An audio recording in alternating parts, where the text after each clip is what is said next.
फूके हुए कारतूसों में बारूद भरने का काम शुरू हो चुका है। 2027 उत्तराखंड विधानसभा चुनाव।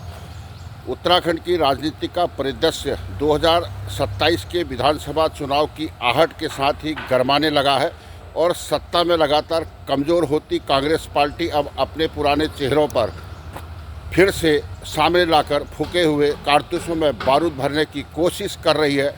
सवाल यह है कि क्या यह कांग्रेस पार्टी को सत्ता के समीकरण में कोई नया जीवन देगा या सिर्फ संगठन के भीतर मौजूद जो ठहराव और वैचारिक दिवालियापन का प्रतीक होगा।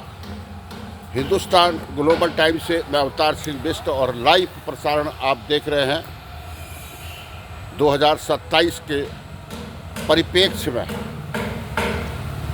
कांग्रेस की जो सबसे बड़ी समस्या यही है कि पार्टी समय के साथ अपने चेहरे बदलने और ज़मीनी नेताओं को आगे लाने में विफल रही है। वहीं पुराने नेता जिनकी विश्वसनीयता जनता की नज़रों में घट चुकी है, अब फिर मंच पर सजाए जा रहे हैं। यह रणनीति ठीक वैसी है जैसे जंग लगे हुए हथियारों को फिर से चमकाकर युद्ध जीतने का सपना देखना।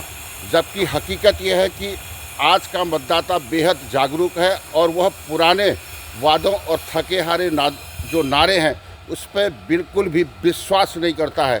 भाजपा ने उत्तराखंड में लगातार चुनावी दर चुनाव संगठनात्मक मजबूती, धर्म संस्कृति के एजेंडे और प्रधानमंत्री मोदी के करिश्मे के सहारे अपनी स्थिति मजबूत की है। इसके उलट कांग्रेस न तो कोई ठोस वैकल्पिक एजेंडा प्रस्तुत कर पाई और न ही प्रदेश स्तर पर कोई ऐसा नेता खड़ा कर सकी है जिस पर जनता भरोसा कर सके। आला कमान के सहारे चलने वाली राजनीतिक ने प्रदेश कांग्रेस को जो है निर्जीव सा बना दिया है। यदि कांग्रेस सचमुच 2027 की लड़ाई को लड़ना चाहती है तो उसे फूके हुए कारतूस में बारूद भरने के बजाय नए विचार, नए चेहरे और जनता के मुद्दों पर आधारित ठोस रणनीति बनानी होगी।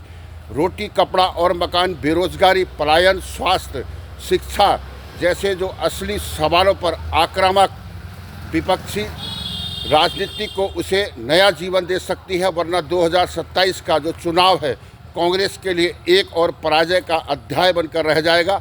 और कांग्रेस के सामने अभी भी वक्त है, लेकिन यह तभी संभव है जब वह बीते कल के बोझ को ढोने के बजाय नए उत्तराखंड की उम्मीदों को अपनी रणनीति के आधार बनाए और अन्यथा फूके हुए कारतूस चाहे जितना भी चमक जाएं, वो युद्ध जीतने की ताकत नहीं रखते हैं। हिंदुस्तान ग्लोबल टाइम्स से मैं अवतार सिंह बिष्ट 2027 के परिप्रेक्ष्य में लाइव प्रसारण आप देख रहे थे और आगे की खबरों के लिए आप बने रहेंगे हिंदुस्तान ग्लोबल टाइम्स के साथ। मैं अवतार सिंह।